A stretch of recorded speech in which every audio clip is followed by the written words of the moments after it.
Hello and welcome to 18 WJTS Inform. I'm your host, Bill Potter. We are very honored to have with us State Representative representing District 63, and that is Shane Lindauer. Hello, Mr. Lindauer. How are you? I'm doing well, thanks, Bill. How are you today?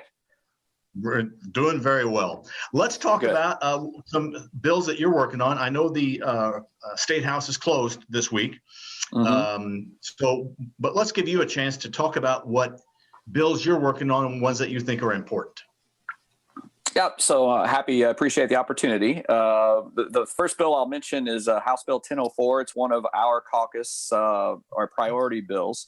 House Bill 1004 initiates a small business restart program, a grant restart program for small businesses that have been negatively impacted by COVID-19. Obviously, no secret that small businesses really are the backbone of the Indiana economy, really the national economy, historically speaking. And so, unfortunately, small business has been most impacted, I think, by what's happened the last year or so as well. So this program is going to take a $30 million infusion from the general fund, and then also money can be put in from any federal grants, federal CARES Act money, any other grants, state grants that might be out there as well can be put into this program. It's going to be administered by the Indiana Economic Development Corporation, and there are certain criteria for a business that has to meet, right, to get that money. But that's probably one that I'm particularly excited about. There's House Bill 111, which just got a hearing and was kind of moving on through the process, got a hearing in Roads and Transportation. Actually came to me from a local commissioner, Chad Blessinger, that was a state mandate that said that all commissioners had to go to quote unquote road school every year. And Commissioner Blessinger thought that perhaps had two concerns, really. One, that took away local control, and two, maybe not the best use for local taxpayer money. So what we're trying to do is remove that mandate and allow for local officials to make those decisions, which will hopefully allow for better allocation of tax dollars. So thought that was a good idea. We're able to get some movement on that one. We'll see how the process continues. House Bill 1285, which is known as an agency bill. So all agencies that for the state, whether it's BMV or NDOT or IDEM or Department of Transportation, whatever it may be, natural resources, have an agency bill. And I drew the straw this year, Bill, on the BMV bill. So it's 52 or 62 pages, I forget right offhand, of mostly technical correction type stuff. We're changing driver's license to operators, or the other way around, operator's license to driver's license, and a few other things. Not terribly exciting on that front, but it's nonetheless a bill that we're going to be working on. HB 1286 is a bill that I've spent a great deal of time on kind of in the off season here, which is a telehealth bill.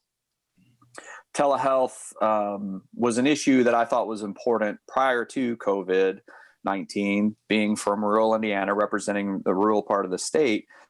It's a tool that medical professionals can use to help provide access to care. Hopefully, what we've seen in other states is it hopefully will help lower costs and things like that while providing more access to care.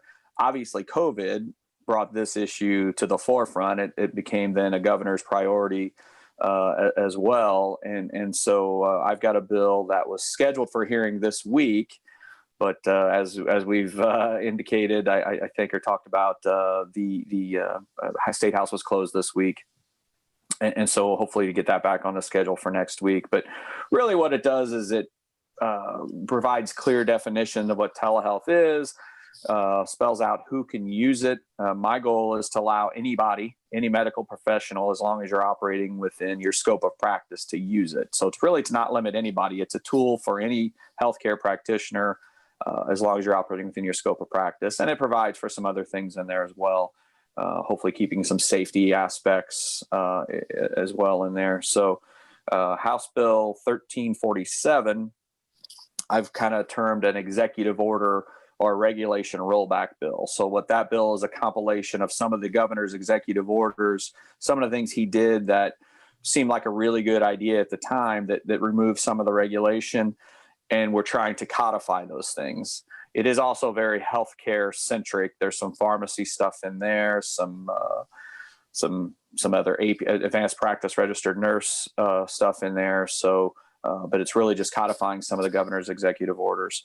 And then the bill that I think you mentioned already, or maybe not, but is House Bill 1463, which is a bill that's, since I've been in this office as a state representative for District 63, has been probably the single biggest issue was the ditch issue, right? That farmers, not, again, I'm always careful to say it doesn't just impact farmers, but certainly in our district, it really mostly impacts farmers, and the ability for them to maintain their streams and their ditches that run through their property, and the hoops that they've got to jump through to do so.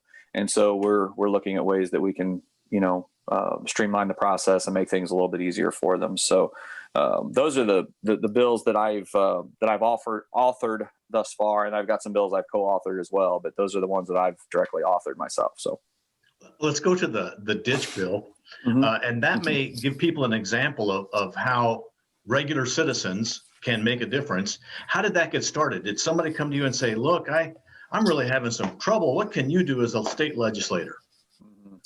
Yeah, so it was more than somebody. It was somebody's. It was several folks that it all kind of hit at once. It seemed like, and where DNR would come into different farm fields and things like that, and either tell a farmer they were required to have a permit, or tell a farmer they weren't able to clean out their ditches. So just for a little background information. If a farmer's got a ditch or a creek running through his property, sometimes those ditches or streams start to meander, and they'll start eating away the sides of the farmer's field. And the farmer is losing, number one, acreage, but he's also losing topsoil. And so what they'll do is they'll get an excavating company to come in and kind of clean the ditch so the ditch travels straighter. The stream the water travels a little bit straighter, and it doesn't meander and eat away the sides of the farmer's field. DNR's perspective has been that a straight ditch increases water velocity, and that's a bad thing, right? And so the challenge has been striking that balance, because certainly there's no argument that a straight ditch is going to increase water velocity. I think that's difficult to argue that point. However, the meandering ditches, what we're seeing, we're losing yards and yards of topsoil, which is, to me, should also be a concern of DNR, and it is obviously a concern for farmers. So trying to strike that balance and get everybody on the same page is what we've been trying to do, and helping DNR to see that we've got to take more into consideration than just water velocity. That meandering stream is also causing problems, again, not just for the farmer and losing acreage, but also losing the topsoil. I've seen instances where farmers are using, again, yards and yards of topsoil that's just gone, and without the ability to properly maintain their ditches, it's making just a bad situation. So it may also cause some problems downstream, as that dirt goes from one location to another, can fill in someplace. Absolutely, and I don't mean oversimplified. There's not an easy answer here for anybody, but certainly we got to have a little bit more of a balance than what we've had in the past. The other issue that we've run into is there's really more than one jurisdiction that a farmer might butt up against. So they might be a DNR issue, Department of Natural Resources issue, or it might have been a Department of Environmental Management issue.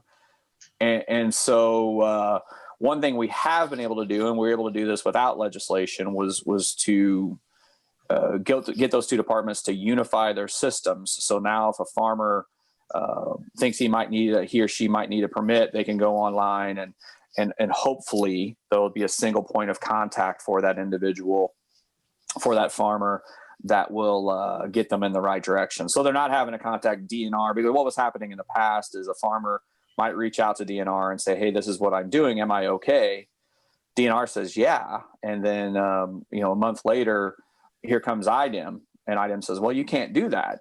And the farmer rightly says, well, I contacted the state, but the agencies weren't talking. Mm-hmm. And so I think that we are a long way toward fixing that problem. I'm not saying it's 100% yet, but I think that we've got them talking, them being IDEM and DNR talking a little bit more efficiently and cohesively. So hopefully we start eliminating some of those problems and again, just lessening the hoops that the farmer has to jump through. So. And isn't that right along the line of one of your committees? Aren't you like a big honcho with the DNR committee? I wouldn't say a honcho. I'm not a honcho, but I am on Natural Resources Committee. Yeah, so it is a committee that I'm on, and it's certainly one that fits for the district that I represent. Obviously, right? It's as far as hearing the bills. Having said that, it's certainly not a magic bullet. I had trouble getting the chairman to hear the bill last year. I'm hoping that we get a little more because I had a similar bill last year that I was not able to get the chairman to hear. But hopefully, we'll get a little more traction this year. So. Well, good luck with that. Now, thank you. You are off this week to side on to err on the side of caution. So, what's that going to do to the State House of Representatives for the coming weeks? Hopefully, so we had a meeting yesterday, a Zoom meeting yesterday, and the plan is, the goal is, the hope is to still, stay on time here. Obviously, it might mean some longer days going forward. I think all of us, I think the consensus is we're all willing to do that if it means being done on time, right? And so the good thing about the Indiana legislature is we're a part-time legislature. But what that means is, we've all got day jobs, so to speak, that we, when we're not in session, we go back to. Most of us have that, right? And so to be a legislator, you've got to have some flexibility in your full-time job. And so we're hoping to be done on time so we can all go back to our lives in our districts. Again, at this point, being set back a week is certainly not going to make things any easier, but it's certainly not impossible yet. So we're hoping to hit the ground running next week and get back into the swing of things right away. So. All right. Well, I just want to say thanks for taking the time to talk with us. Hopefully we can arrange something on a little more regular basis. Sure. And we can hear with what's happening in the State House in Indiana. Happy to do so. Like I said, I appreciate the opportunity and look forward to future opportunities. All right. We've been talking with State Representative Shane Lindauer. Thank you for joining us. Thank you for watching 18 WJTS. We are local people watching local people.